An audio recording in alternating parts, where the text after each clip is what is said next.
All right, everyone, as we are coming on, this is recorded today. So we're closing out this particular chapter and we'll have it up for review on our YouTube page.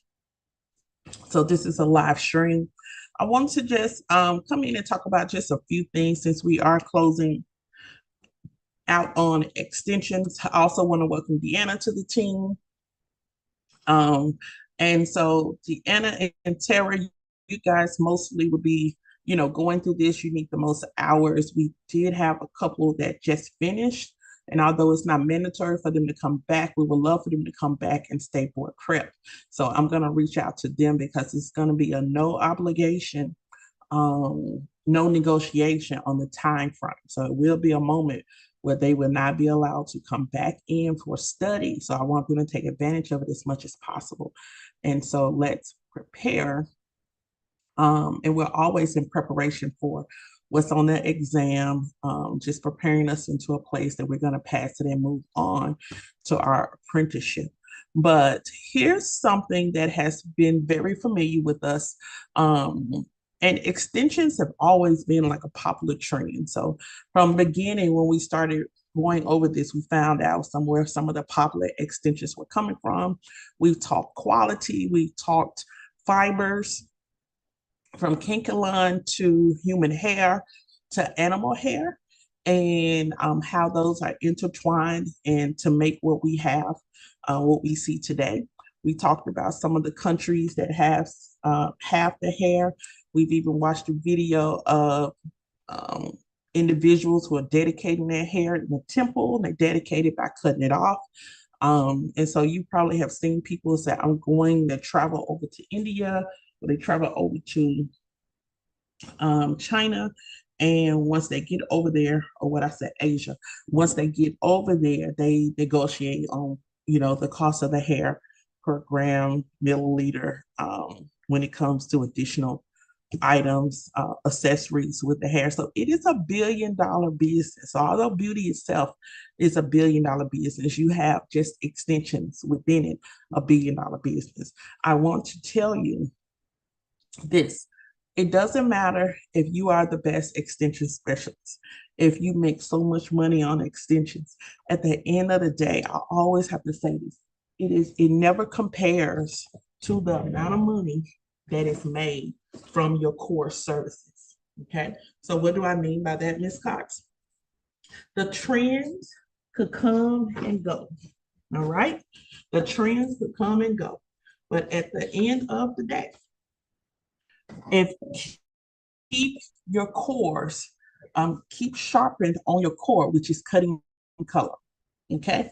I guarantee you, cutting and coloring still trumps how much money people are within trend styles, and wigs, weave, lace extensions, whatever you want to call it. So, although you may see these extensions as high ticket items that you can service high ticket, but think about maintenance and think about the longer that the style stays up, the longer that the client maintains it, the less time they have to come into the salon. And whereas cutting and coloring is like on a clockwork, okay? So and it's still some high ticket, it's still high ticket in cutting and coloring, okay? So there it's like on a clockwork. And at the end of the day, with it being on clockwork, you can pay your bills, when they're coming, how much hair grows a month.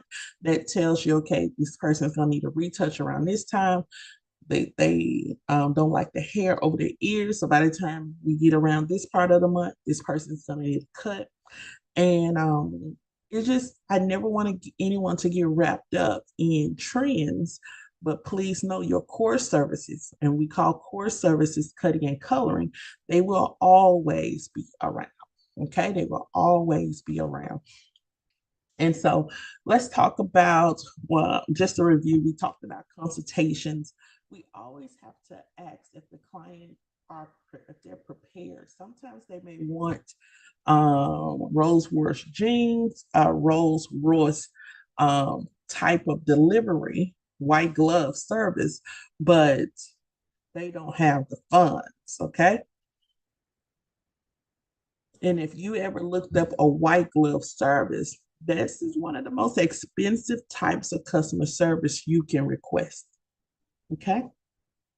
Most of the time, if you think of someone who has a butler, that's a white glove service. If they have a driver, a chauffeur, that's a white glove service. If you go into the jewelry store and they put gloves on to handle the diamonds and gold and things like that, that's a white glove service. Okay. And so you have that level of service in hair extensions. Okay. A white glove service. And so, of course, the more premium, okay, the more premium the hair is going to be. I'm talking about the quality when I say premium. It is going to accompany a price to match it. Okay. And so we have to get one thing clear, and we do that during the consultation. We got to find out where our client is, what do they want, where budget are they at, and then where they want to go. Okay. So we have to figure that out because you do not want to get here and you're doing something, of white glove premium service and they don't even have the coins. All right. That will really burn you. That will really burn you out because you're wanting to perform these services, but the people cannot afford them. And let me tell you, you don't have to give away services. No one's in competition to give away services. But everyone has an audience, okay?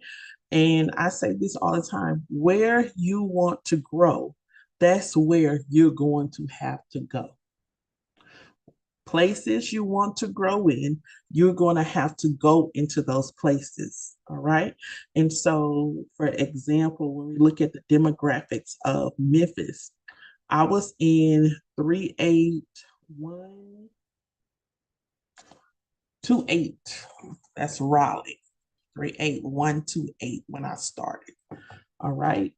Um, Built a great clientele. Okay. But after a couple of years, I wanted more. After about, 2, 3 years, I wanted more. And I was 22 years old. I wanted more. I wanted to minimize the compromise of my prices, because I was traveling at 19. I think 19, I started traveling, learning new techniques with hair extensions and things like that. So, with me coming back uh, with that information about 99 or 2000, I wanted to do that, but I could not charge I didn't know I could charge what the truck was charging. But I had to get them acclimated here in my area. And so amazing, great work. And the barrier was the cost of service. And so you want this, but they were not in a position to pay. But I still made a great living. But those individuals, the type of clientele I wanted to switch the dynamic. So I looked up where I went to the library, and this is free for anyone to look up what parts of your county that were head of household. Also, they own cars, possibly two family, you know? And so I looked that up and I found myself in Hickory Hill. At the time, and we were off of Kirby, I went into a barbershop and they had a back room. Okay, so I built the shop in the back room. And from statistics, and I didn't know anything about this area, it was a pretty good area. Statistics said most individuals in that area will hit a household. They own a home, they were buying a home or owned a home, and they owned a car. Okay. And as far as two people household, it was a mix. But what I found with those individuals, they had blue collar jobs. Okay, blue collar jobs, which means they were nurses, teachers, doctors. They actually, people that actually went to work, and they had to look a certain way in going to work. They couldn't just go to work any kind of way. So these individuals would be looking for a hairdresser. Okay. And from the demographics, the research, they had the money to pay. And so I moved to that area, and I never looked back. Okay. I never looked back and I never had to negotiate a price. And even from there, I just went higher, just went higher, higher, higher. So just super excited about where extensions are going and where extensions could take you, but I don't want it to consume you. Okay. In Tennessee, we do not have a wigologist license, but you will find there are some states where they have a wigologist license where you are only licensed to do wigs, weaves, and extensions. Okay. In Tennessee, we have a braider certification. All right. Under the braider certification, you can braid, you can lock, you can twist. Okay. But natural hair sew-ins come in under the natural hair certification and natural hair license. And that is the big difference between the braider certification and the natural hair license. Braiders are only braiding and locking. Okay. The natural hairstylists are the ones who can braid, lock, and do sew-ins. All right. So, and work with extensions, I may say. So that is some of the bigger differences. And then you have regular cosmetologists and you have barbers who are now getting in on the extensions. Okay. So men used to be a thing when men would ask, do you have weave? Or now the ladies have to ask, is that beard real? Real? Is that taper ball fade? Is that real? So that it is now becoming more universal. And I will tell you now, the barbering end of extensions has grown over 100%, maybe even 200%. Okay. Because people who you would think that would not even get extensions, they are considering it. The barber extensions, or we call it particularly the unit, a toupee unit, or a lace unit, or a frontal unit, or even what we call a topper. Those type of extensions for male and female are really putting people back in the game. Okay, so those are some of the popular things. I will ask you to learn several techniques, okay, and keep those under your belt. And make sure that you're doing the right type of extensions that goes with the person's lifestyle and also they would go with their makeup, go with their facial features, because at the end of the day, anything that we're doing beautification is supposed to conceal the things we don't want to show, and then also enhance our features that we love about ourselves. And so, make sure whatever you're doing or you're choosing for that client, that it accentuates, it brings out the best in them and not the negative. Okay, so you always have to make sure we're doing a consultation. I've heard people say, I don't use pack hair. I've heard people say, I don't use pre-cut hair, pre-cut bundles, things of that nature. So this is the time in the consultation to talk about your what ifs and also reiterate your policies. If you're going to do extensions, this is the type of hair you're going to use. And can they purchase it from you, or do you have a place that they could get it? But this is that information session when they are booking the appointment. You're having your consultation. This could be done Zoom, over the phone, or in person.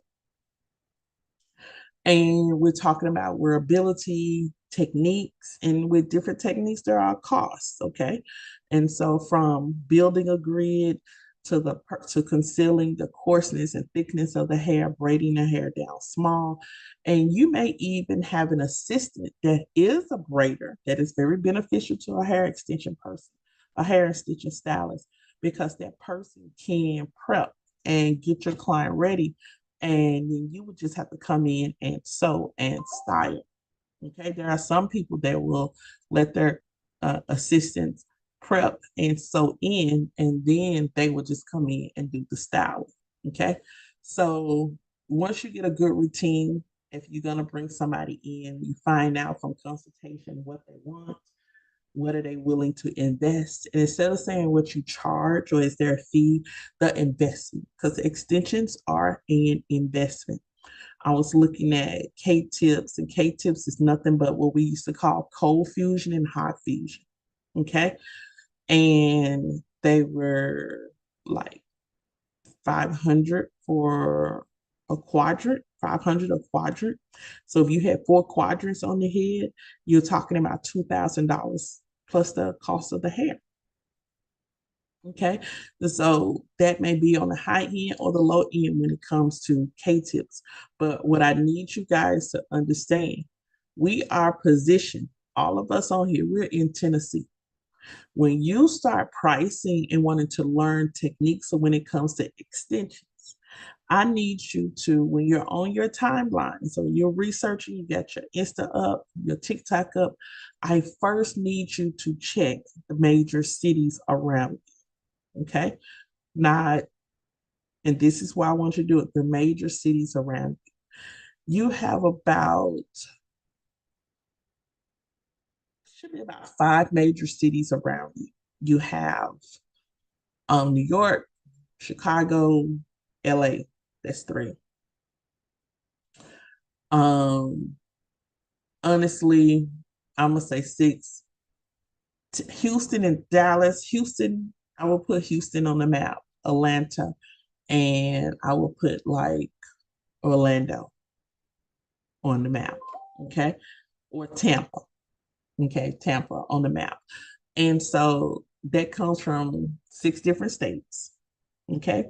And what I would do is just research what's usually being done in those states.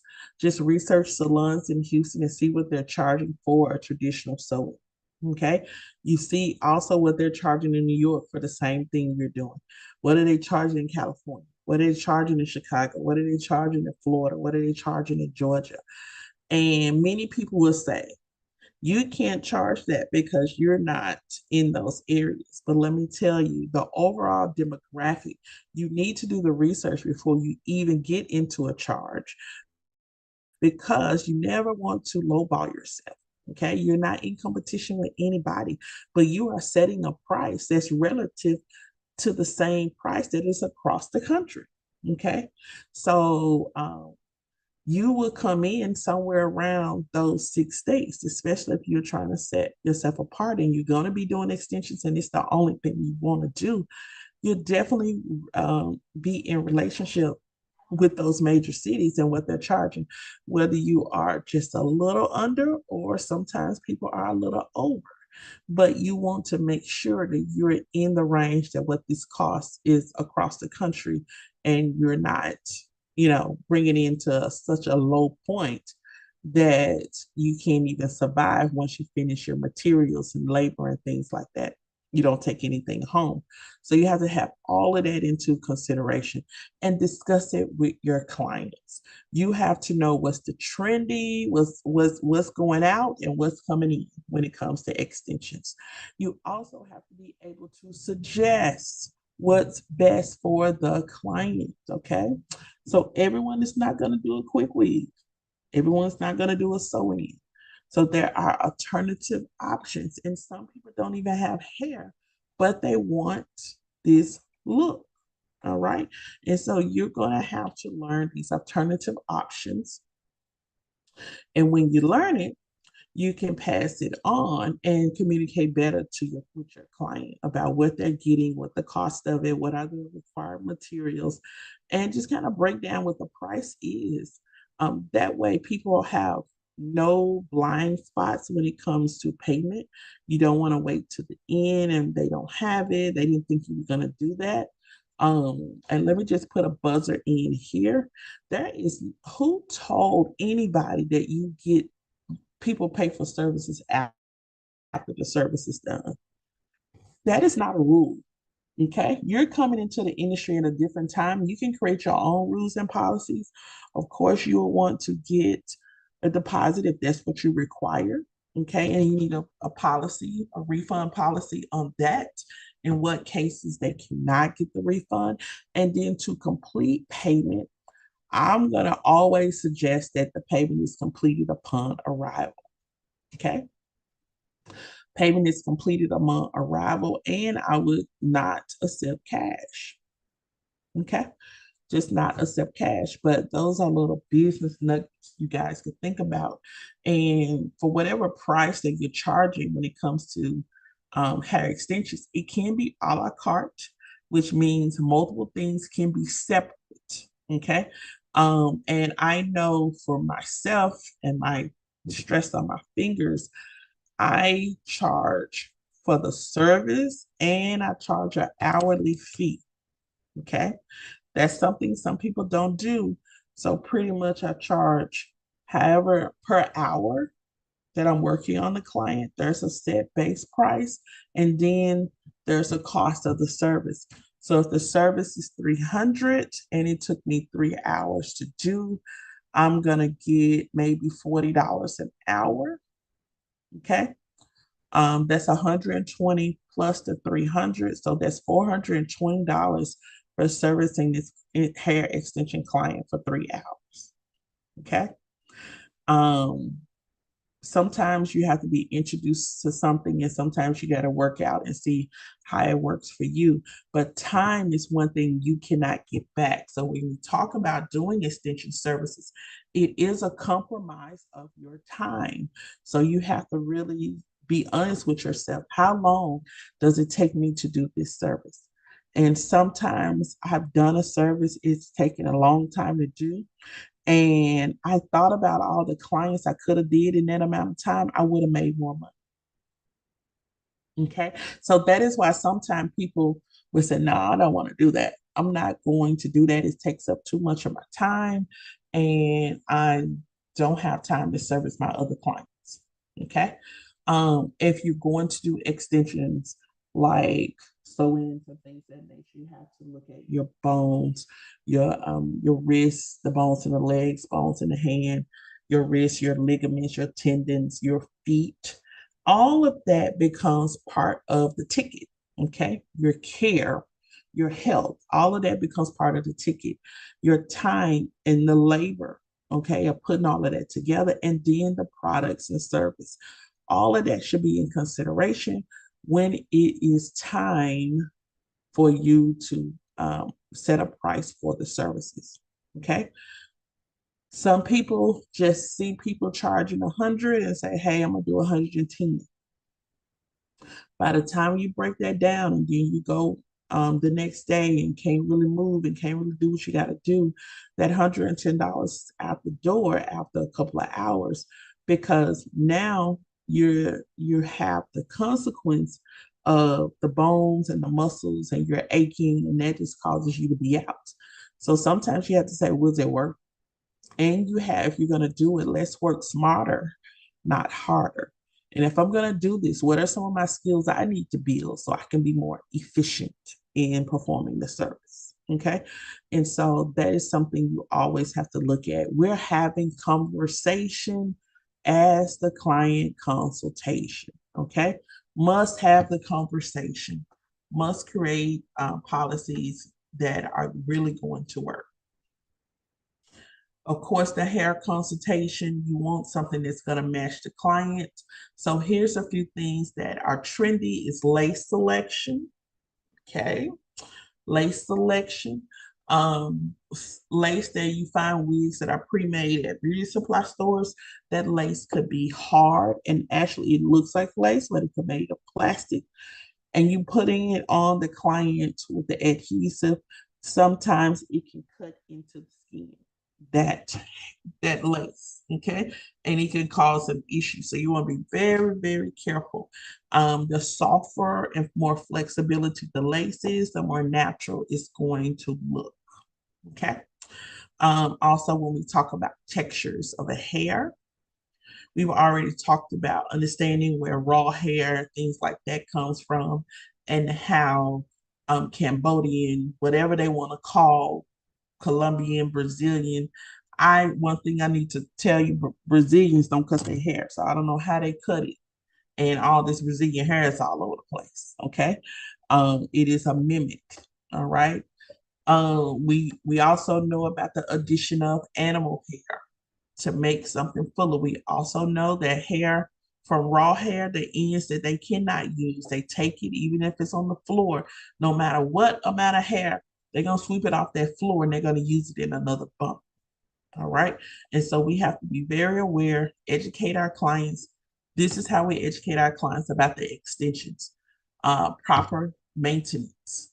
That is going to be key. What do they do at night? What do they do in the morning? What products do they use? Okay. Also, we talk about the quality. Be honest with them as far as how long it's going to last. Okay. We talked about Kinkalon hair. All right. Angora hair, yak hair, and used to be one component, one type of hair used to be called yaki straights. And I told you that anytime I hear anybody say anything about a yak or yaki hair, I'm a little offended because they're talking a yak is a buffalo with a lot of hair on it, and the hair is like wool. So when you're comparing this black and brown girl to their hair, you're comparing my hair to that of a buffalo, a bull. No, a bull has better hair than a yak. A bull is a cow, a male cow. Their hair is smooth and shiny. Okay, and even if they crossbred the bull, their hair is still smooth and shiny. I would rather you call me say horsehair. It's smooth and shiny. Okay. But I don't like when they reference black and brown hair to being that of a yak because that ain't my hair. Okay. And I'm not for say a measurable animal that you can say we're going to use this hair, cut all this hair off, and this is what they're going to use because their hair is similar to this. I'm not going to let someone who doesn't look like me tell me about my hair. Okay. And so sometimes culture wise, you do have to stand up and you have to educate others about your type of hair. Okay. Um, Human hair fiber. All right. And so human hair fiber, it can be that actually cut off of a human, but there's a small percentage that the USA approves that they can call it 100% human. So when you see these bundles that says 100% human, please know if you were not there to cut it off their head, it is not 100% human. There is a high percentage of human hair, and the rest is a filler fiber. Okay, whether it's synthetics, whether it's animal, or whether it's just a mix of things. And so and America has a tendency to go the cheap route. So they do agree and purchase a lot of things that are mixed. Okay. Because they feel like if we can put that acid on there and recurl it, restyle it, it's gonna look really good. But when you get ready to put that liner on there to color the hair, that's when the tail starts to show that this is not good hair. All right.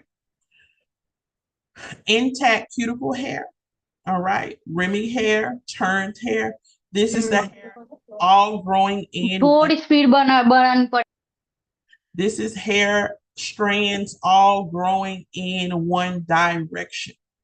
If you're looking at a bundle, you pull the hair out of the plastic or the casing or whatever they got it in, okay? And you rub your fingers through the hair. You should be able to rub your fingers through the hair without it getting caught in any tangles, okay?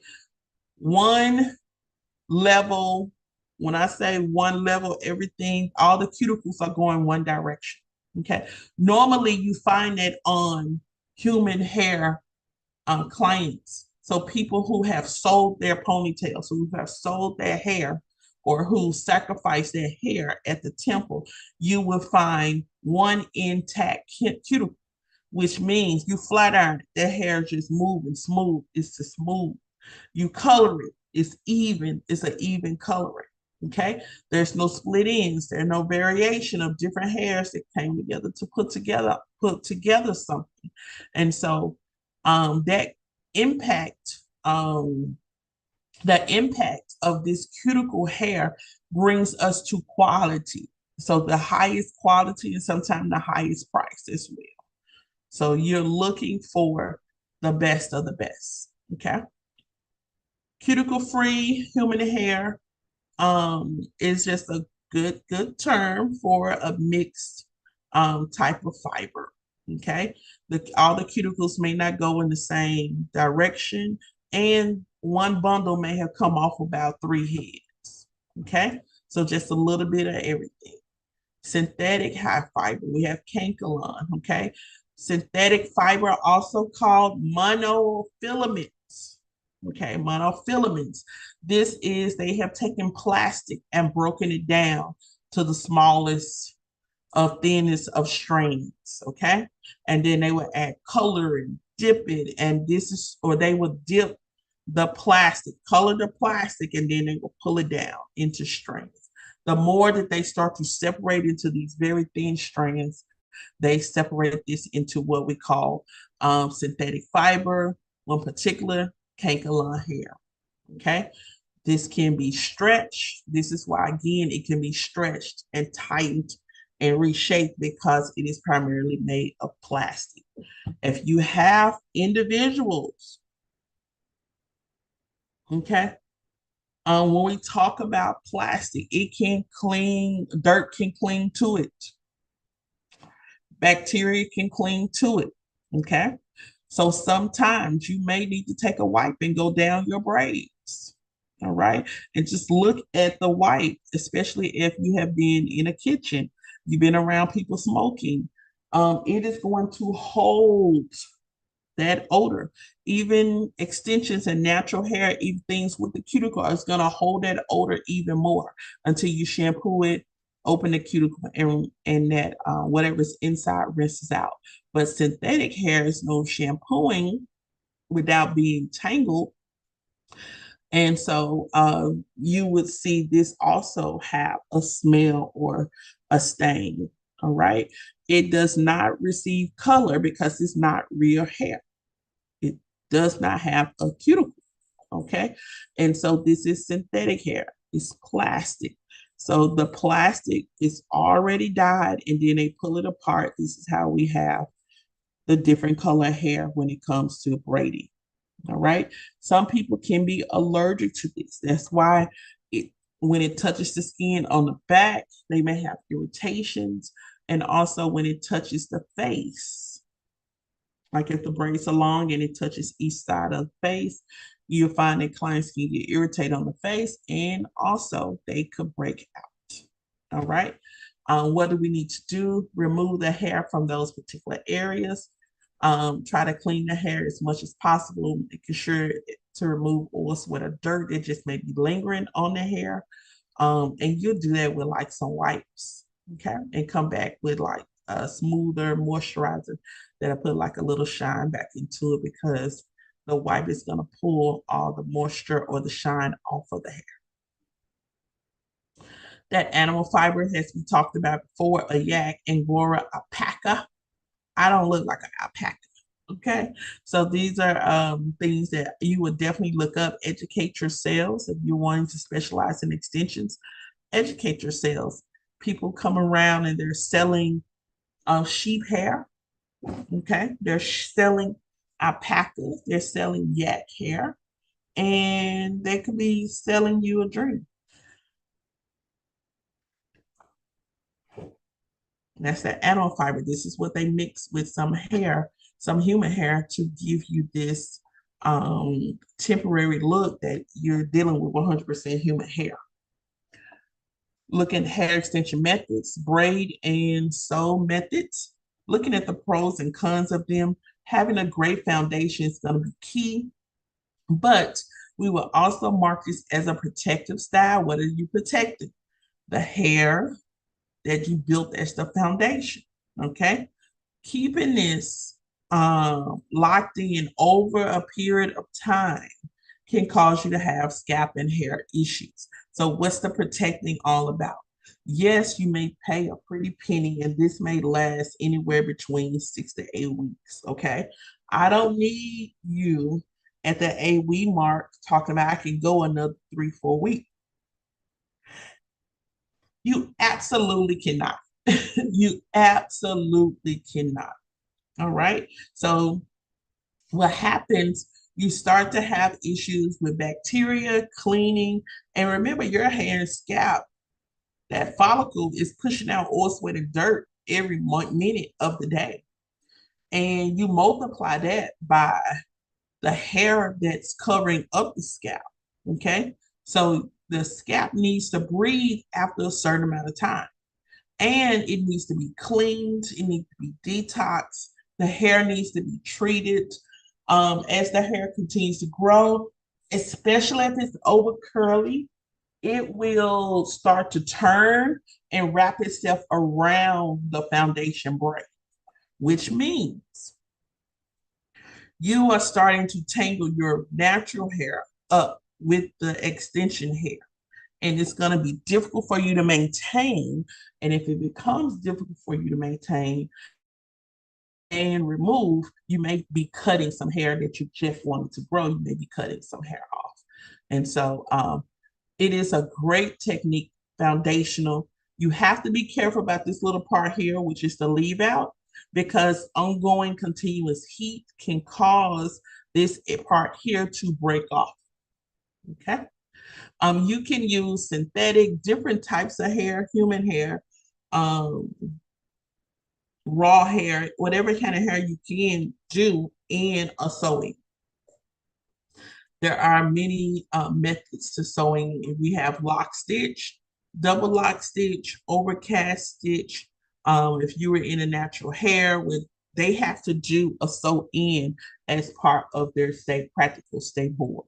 Okay, for Tennessee, they have to do one section, one track overlay. Okay, so the lock stitch, we're just going in, and it's just a traditional loop in and out, in and out, in and out. The double lock stitch is as I go in, I am going to wrap it around and pull out, and it is like you're tying a knot. So you want this part way more secure. You have to be careful with the double lock and the overcast because you can cause something to be super, super tight and it could break the natural hair. All right. It could dry out. The thread is made of cotton. There's no moisture in here. Okay. That cotton can cut your hair and it could dry out your hair. All right. There are threads that are made of nylon. Now, the threads made of nylon can hold longer, but, and they can be invisible, but it can really cut your hair. All right. So you have to be very careful, with those particular techniques. Pros and cons of braids and sew-ins. If you look in the chat, I put some pros and cons in the chat. And let me just paste it again for those that were just coming on. I put some pros and cons in the chat. It says sew-in hair extensions have distinct advantages and disadvantages that can influence your decision. Here's the pros: durability. They're going to last a while. Natural look. Okay. It can look like, you can make it look like yours. Versatility. It can do multiple things: braids, updos, downdos, half and halves, and less damage. Okay. Less damage to your hair. You don't have to worry about gluing methods, things of that nature. Here's the cons. Okay. Cons are things that we don't like about it. The installation time, yeah, it could take a while. Okay. It could be very time consuming. That's why we charge for our time. That's why I do a base rate. Okay. And then maintenance required. They will have to come see you in between. Okay. You want to be able to keep it up. You want that scalp refresh. If we average shampooing every week, and some people have grown accustomed to shampooing every 2 weeks, what makes you think that after 8 weeks, you don't need to have your hair shampoo? Okay. And so that first shampoo is going to be amazing. So the maintenance, let your clients know you got to come back in. This does not provide you with a service and then I don't see you again. Okay. The weight. Sew-ins can be heavy, which may lead to discomfort or tension on the scalp. You got to make sure you're using a direct amount. That's why doing a consultation is good to have a few pre-made wigs on deck. If you go anywhere else and try on clothes and shoes, I need to try my wig on because this is an investment. Okay. And so clients will say, this too heavy. I want something light. I don't really want to know that a wig is on my head or this is too wiggy. Okay. These are some things you need to make sure you have in play. And then the cost, okay? Professional installation can be expensive and ongoing maintenance adds to overall cost. All right. Here we are. We got to make sure we pay the bills. So we got to discuss the price. And if you want this, there's a payment that goes along with it. If the client says they cannot afford it, we'll bring them back to something that they can afford. All right. So they're here now. Let's make sure we bring them back. You know, this is going to be a key service for you. It's not going to be a compromise of what you charge. And what you charge is not even based on what anybody else got going on.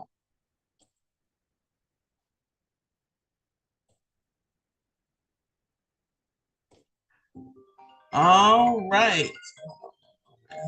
My mom is in transport to the house. So hold on.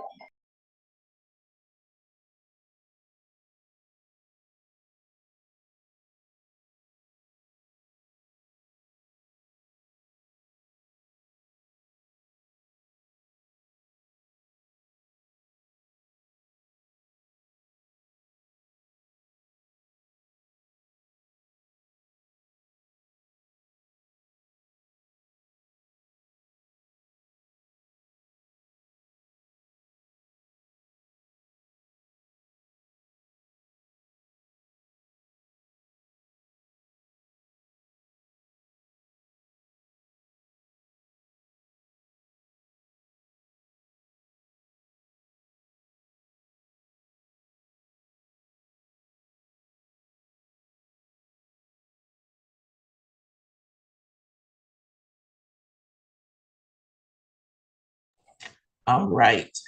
So now that we look at tape in extensions, okay? Tape, I noticed that tape in and tape tips are becoming popular, but y'all, don't y'all know nothing new is under the sun?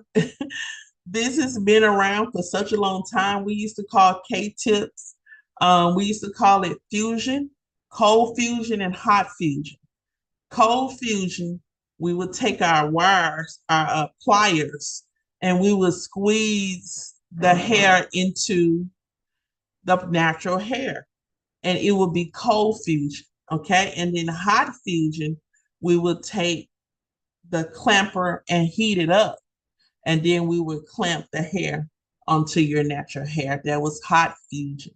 And so I looked at the K tips now. It's like, okay, this is just a circle back around. We've been here before. Okay. And tape in extensions have always been uh, just popular, but not widespread popularity as it is now. And it was only with certain cultures at first. And so I'm so glad that boundaries are being crossed, man-made boundaries are being crossed, where everybody gets to experience different types of extensions that works for them. So yeah, that is tape in extensions. Here's a tip for tape in extensions: making sure you leave the perimeter all around the head out. Okay. You don't want to do your tape in all the way to your ear because it removes the versatility of the hair. You want it to look great down and you want it to look great up. And so you don't bring it close to the hairline or the ears. And so it's good to work in between and just kind of measure out before you start how much you got to use and things of that nature. So definitely the price is more expensive this go around. And so I love that you guys are charging what you're worth and you're still bringing some of the old school techniques back in as well. So this tape in extensions, you have tape in removal, just like you have lace glue removal, wig removal. I'm gonna tell you now, a lot of these removals, you gotta make sure that the chemistry, and this is a big thing with hairdressers. We love something, it's amazing, it works well. Then all of a sudden, there's a move in the factory, there's a move in leadership. Someone sold the company. I will become cautious at that point because sometimes the what we used to get is not what we're getting now. So the new owners may cut prices or it may be a different chemical included. It may be a different chemical included.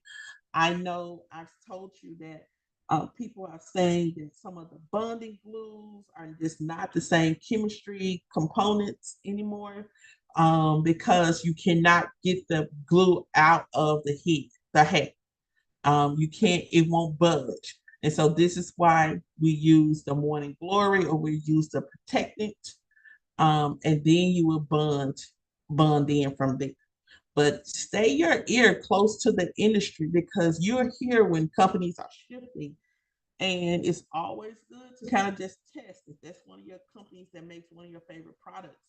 Test the before and then test the after.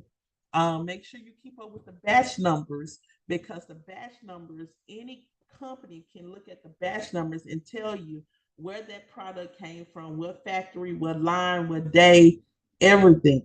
Okay, and it could tell you what ingredients, all kind of stuff that went down that day. So make sure you always look at those batch numbers on your products, and if something ain't right, you call that customer service and you give them that batch number, and they could tell you, or they could verify what's different or what's wrong, and begin to replace your money or your product. When it comes to the removers, I have to tell you, the rug adhesive removers are what a lot of people are using. They do work, but y'all, it could be harsh on the hair. So please make sure that you use something that's not as harsh, but it still allows the hair to separate, the artificial hair to separate from the human hair. And that's what you want to do here. You don't want to do a whole lot of tugging and pulling. But you can take these out. You can re-shampoo them, recolor them, restyle them. And then also, I think there's a component that you can use that you can reattach these as well. Okay, so these are the taping and removals. The pros, and we just talked about the pros and cons of hair extensions. This is a fusion bonding method, which a lot of you guys call the K-tips. Okay, they've come down about half inch off the scalp. A lot of people are going in a little closer so the hair looks more natural. All right. They will sell this as you're able to shampoo, color, cut all in the same day. More natural looking. You get versatility in the styling, everything. And so this is what many people are very interested in today. Now, based on the texture of your hair, that same texture should be what you choose.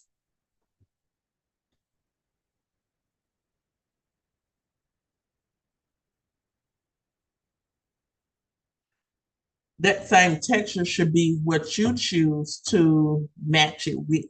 So be very mindful when doing the cold fusion, hot fusion, or K tips. It's important to match textures, okay? Because it's going to be a thin line against the two. You're going to know that something's not real. Also, the number one consideration with bonding, taping, K tips, all that good stuff when you have to do these type of adhesive attachments is the density of the hair. All right. The density of the hair. The density of the hair. If a person's hair is breaking, we cannot do these services because the hair is going to continue to break.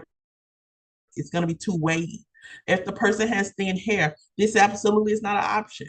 It's too heavy on the hair, and that hair is going to continue to fall out. Okay. So you're going to have to match coarseness, max texture, that's coarseness, medium and fine. And then also the fun part is alternating the colors. Okay, they come in very variety of colors. And so once you get that decided, you'll be just fine. The pros and cons of fusion bonding, we can see right here, look at the thickness and fullness. But as I was stating earlier, you got to make sure you have the diameter of the hair. It has to be a great match. All right. The diameter, the amount of hairs per square inch, and also the texture of the hair has to be a great match. You can't pay for this expensive hair to be added on and then you don't even take care of your hair. So most people won't even do it because you're not taking care of your hair. How are you going to take care of the extensions? And believe me, you're going to tell somebody that you have done it. And then there's the linking. Okay. We are looking at the tweezing methods. Okay. We're going to squeeze that tweezer. Okay. And then also we'll turn it sideways, squeeze it again, and it unlocks it. But you are looking at the texture of the hair. It has to blend. The hair that you're adding has to blend. This is a very uncompromised way to get length. You get it faster. It feels real. Okay. And a lot of individuals, now this is what I would do, a half inch from the scalp, but you can get relaxer retouches with this in here as well. Because once it's in there and clamped down, it's in there. All right. You just don't want to over abuse it. It is in there, so you can do it any which way you want. But we want to make sure you have the right density. You're following proper guidelines as far as not on the perimeter, not around the ears. Um, and you're matching texture. Okay. Can cost, can the more we do them can have extensions. They can cost, they can cost, they can cost. All right.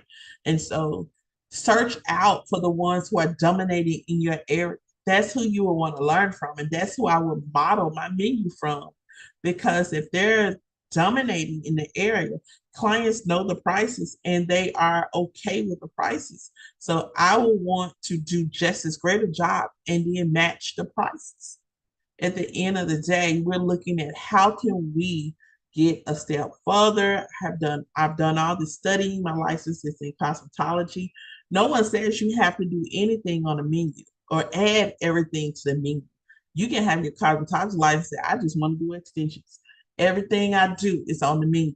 So a person coming in asks you, can I do this? If it's not on the menu, that's what I'm not doing. Okay? I'm not doing it. We look at care instructions. Let me tell you, everything your client needs, they should be able to get it from you in the retail area. Okay? From your rollers, your flexi rods, your satin bundles, your silk pillowcases, your brushes, your vitamin E serums, whatever you need to make it happen. Even your edge control if you have any. Okay.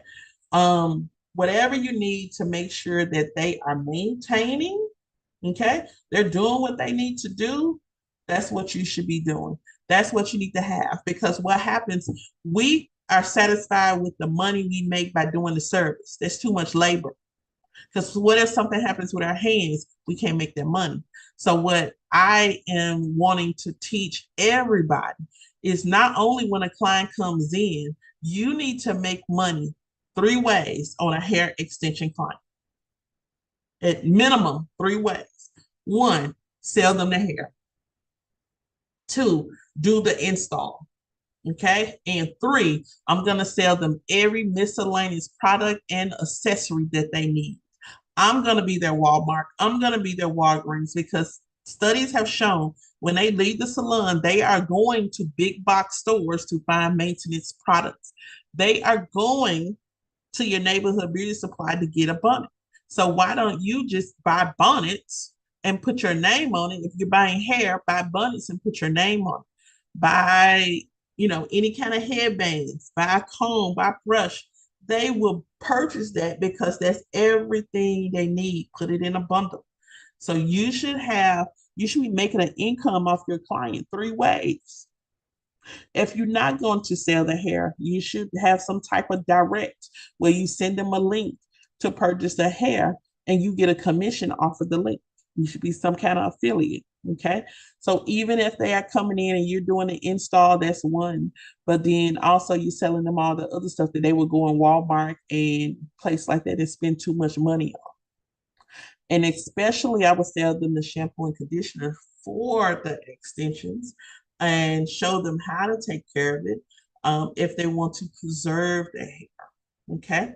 When they bring that hair to you, ask them to bring it to you 24 to 48 hours. It's only going to take you 15 minutes, y'all, to do a pre-cleanse on that hair and call it the luxury bath, extension bath. And what you're doing, you are just breaking that base, getting rid of all the germs, bacteria, the urine that may have been on the hair in the transport of the hair to the United States.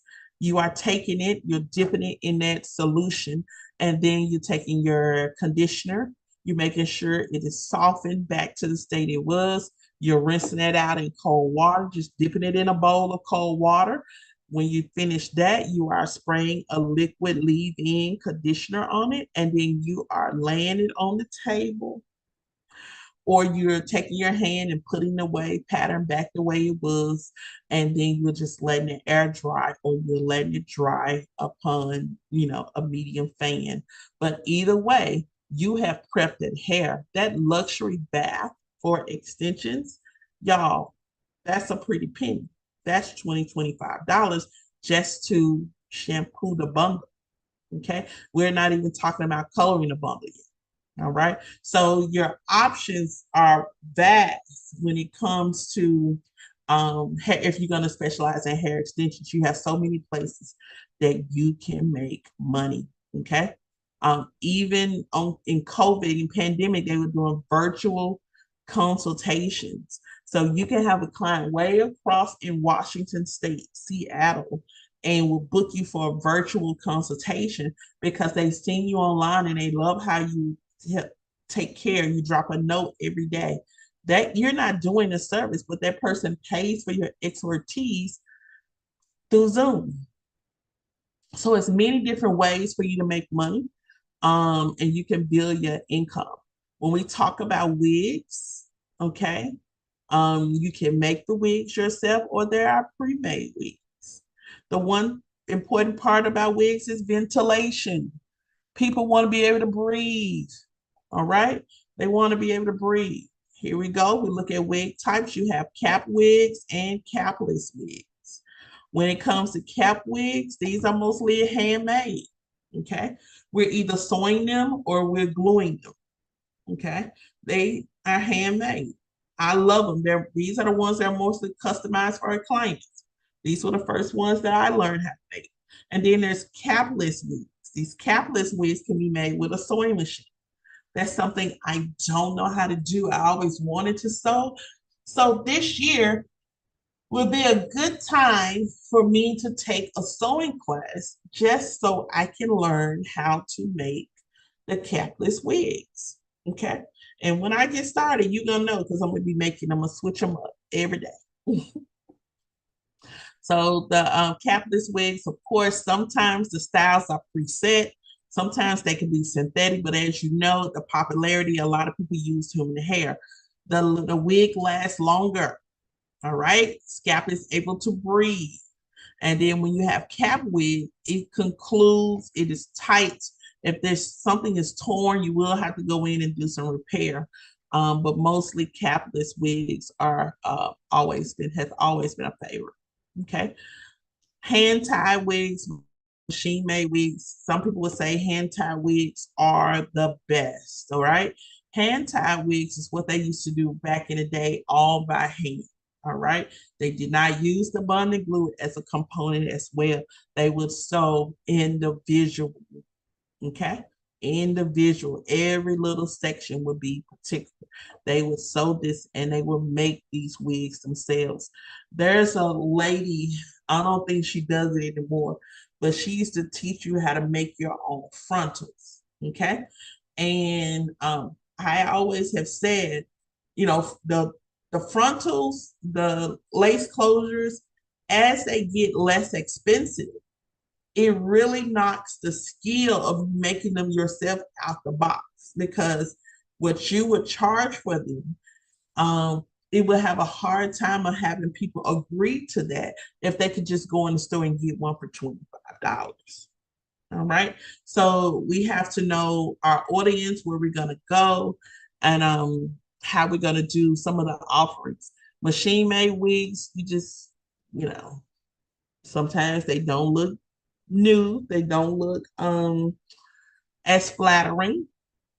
But today, let me tell you, with machine made wigs, if you change out the closure or the frontal, these wigs will look amazing. Okay. Here's your wig tools, your wig block. This has an average wig head size, your tripod stand, your T-pins to keep the wig in place. And then here we are applying our wig. We have liquid adhesive and tape adhesive. Y'all, the liquid adhesive, I'm going to tell you now, all of this liquid and tape and remover bond stuff, I don't want to bust anybody bubbles, but y'all, this mainly comes from upholstery companies. How they glue the fabric on the wood, upholstery companies.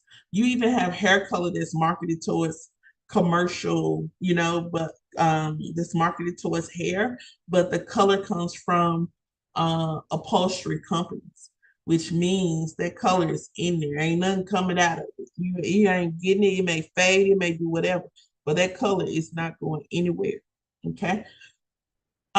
This information here, when it comes to liquid adhesive and tape adhesive, if you have heard of the Hair Club for Men, these were their techniques, okay? Rogaine, which was shampoo-based products that went to help bring in stronger hair for those that were losing hair.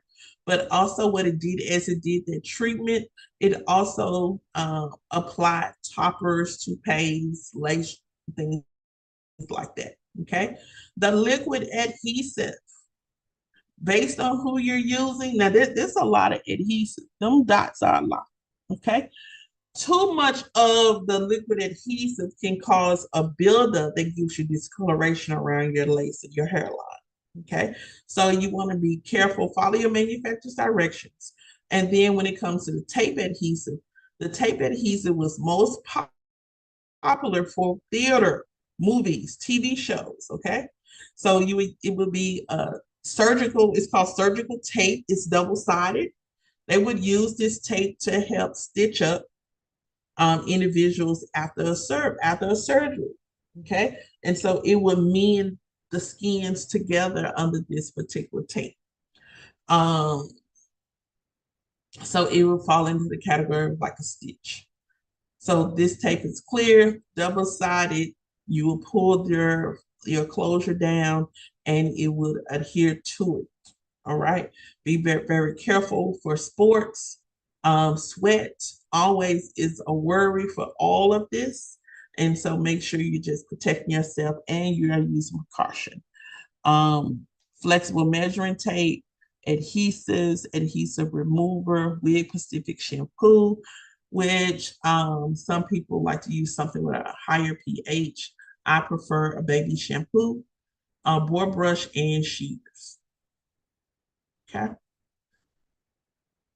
When we look at wig sizing, this is something we'll always go to. And also, if you're looking at wig tape placement as well, you will place the tape here around the hairlines, not here in these particular areas, but definitely 3, 4, 5. Okay. When we look at wig sizing, I would literally put the wig on someone and then take the measurements from there. Okay. A lot of wig blocks, just like if someone were making clothes, you can open some of the expensive wig blocks up to the sizes that you need. And a lot of times people would just use a model and they will make the wig like a sew-in wig, a quick weave wig. And when they make the quick weave wig, okay, when they make the quick weave wig, they are in fact preparing it for it's a customized service. Okay. When they make them on mannequins and then you try to put it on a human person, it can be a little tighter because the mannequin head is very smaller. So it only works at that point on a petite person. Y'all, I know people who did not go back to work after the pandemic. They're just at home making wigs. That is an option. That is an option.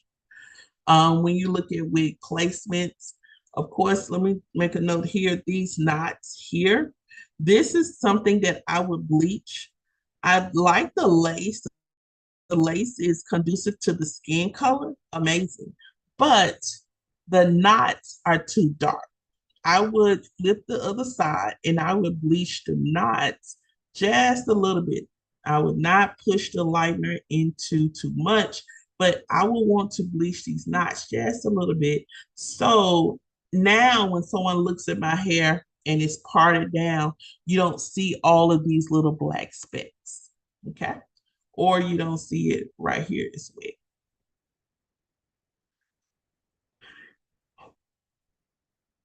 When placing a wig, you want to make sure if you're using the glue adhesive that you're not putting it on the hair. Okay. You need to definitely come out a little further. Some people will say a half an inch. If anyone knows Tyra Banks, as far as that next top model, and some people will say her forehead is big. No, her forehead is not big. She was one of the ones that helped cultivate these and made mainstream lace wigs, lace hair replacements. She mainstreamed it, okay?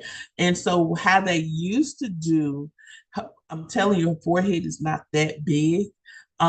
You would have to cut an inch of your hairline back when they used to do the wig placements for TV, film, and runway shows and things of that nature.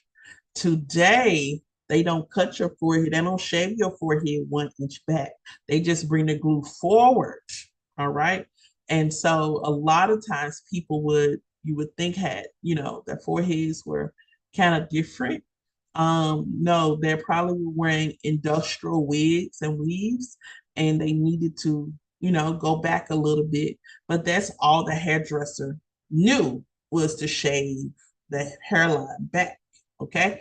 And so once a lot of black and brown artists, talent started requesting of bringing their own hairdressers, this is when we start to see evolution in film and TV because just the different techniques were just so welcomed.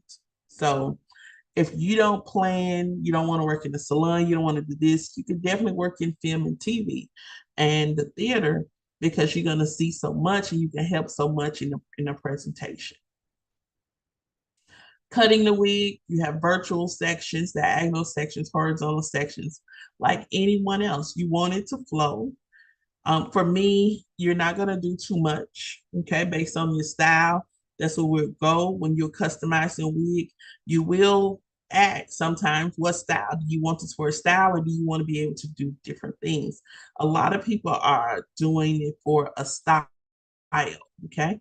And continue with care guidelines. Taping it up, making sure everything is good. When we talk about hair loss itself, wigs could be sometimes a cover up for hair loss, but it is something that empowers them. Okay, just to know that they can have the hair back to the was before they lost it, whether it was from medical or just something hereditary. But you can make these units for any little piece that may be you may be losing hair. You just want to make the front. You want to make just the back. You want to make the whole head. You can create these units, okay? And you can actually be a great benefit to the industry because the industry is going to say, hey, um, we need to make Miss Mary feel like herself again. She went through this treatment, lost all of her hair. And so now you're responsible for cultivating a relationship with Miss Mary through hair. Find out what she likes, build it, and give it to her. Okay. Looking at hair pieces, there is no one type of people that wear hair pieces. There is no one type of people that wear hair pieces. We did not create nothing, it was already here. Okay. So we look at hair pieces. This is what we'll call a toupee or a topper. Okay. This will be a ponytail hair piece. Fashion hair pieces, as we say, the ponytail is back popular again. We do not, a lot of times they have changed the technique. They don't just take it around at the base anymore. They will probably, for this length, braid it down and start either sewing or bundling that into the braid. Okay, depending on what they want to correct. Integration hair pieces. All right, where you're mixing your hair along with the high hair piece. So we're talking, ponytails, drawstrings, or whatever. Then we have the toupee. There we go. There we go. On TikTok, I follow this guy called Cody because he was doing like Christmas um decoration, and he worked at Dillard's up in Knoxville. And he went to a salon and they gifted him with a unit. Oh well, y'all. He's very petite, but the unit is thicker than this man, this white male on the bottom. His unit is so thick, and they did not that they just did not do any texturizing. I don't know if he wanted it that big or he wanted to play with it, but you should customize these for your clients. Look at this gentleman here. So it was great consultation that came in. Notice this gentleman is bald, forehead is receding, but he's getting a few more years added on to his time, because here he looks older and here he looks way younger. Okay, so when I tell you men are taking advantage of toppers, hair extensions, wigs and weaves, braids, they're taking, great, great pride in their appearances. And we know that grooming services are up. Okay, grooming services are up. And so just super amazed at what could possibly be the next big thing in beauty when it comes to extensions, right? All right, guys, I wanted you guys to start the reading. Deanna, you will start going into the Cosmo portal. That was chapter 14, just to get familiar with it, okay? We have had 15. By the time, no matter what you come in on, you're going to get it before you leave. And so this is just like a rotating schedule. If I haven't sent you the schedule either, I need to send you guys a schedule for hair removal. So tomorrow we're going to jump into some of our skincare stuff. We're going to do a review of the terms tomorrow and the study guides. So Wednesday is our last day on extensions, and then we'll have a little state board prep as well. Okay, and so y'all have a blessed and amazing day. We'll stay at 14. Go look over the flashcards and the sample study guide questions, the exam, and let's be ready to review tomorrow, 10 a.m. Y'all have a great and amazing morning. Talk to you guys tomorrow.